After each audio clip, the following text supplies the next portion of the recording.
a blast I've had here at WPTV. I look at that open, it brings such warm memories back to mind. Last Friday evening, I shared that I will be wrapping up my 29 years here at WPTV at the end of this week. I'm very excited to start a new chapter in my journalism career, and of course, I'll be sharing more on where I'm headed in the coming months. But this week, I wanted to take some time to look back at a few of our stories.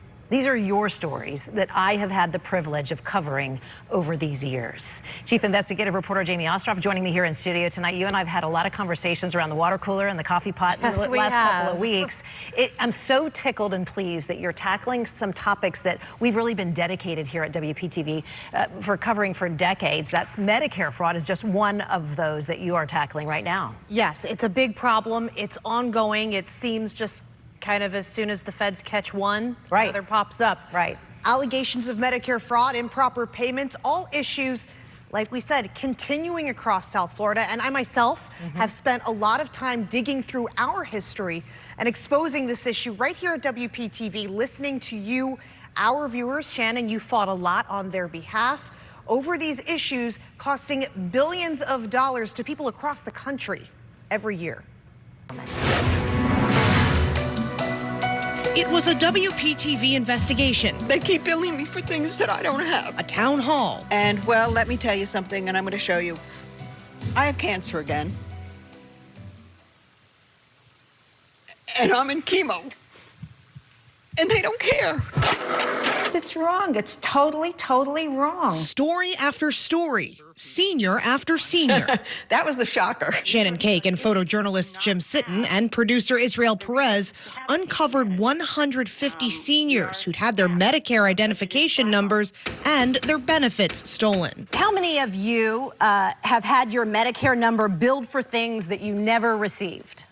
Shannon's reporting helped expose a billing crisis within Medicare. My name is Virginia Jordan. I'm from Vero Beach, Florida. I've received bills for approximately $70,000 from 4 different companies. The relentless reporting drew top leaders from the Justice Department. We are just as frustrated as each and every one of you is. Along with the Centers for Medicare and Medicaid Services, as well as then State Senator Jeff Atwater. There must be a very special place in hell for the people right now that are stealing from your future health care benefits.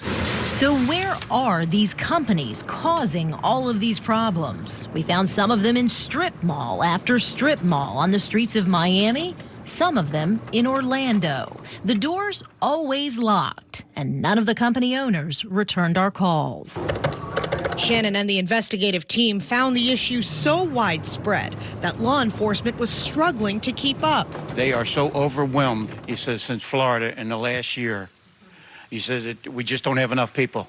He said to keep up with the fraud that's coming in. Jean, is that true? Florida's a unique situation, yes. Medicare fraud, DME in South Florida, it's ground zero for fraud. And if you think Irma's problem isn't your problem, think again. It turns out Irma isn't the one paying these bogus bills. We the people are. The bogus billing forum held at WPTV and the ideas exchanged after more than a year of reporting. The Contact 5 investigators headed for Washington, D.C. Changed policy in Washington, D.C. The Centers for Medicare and Medicaid Services would later set policy to screen durable medical equipment providers differently.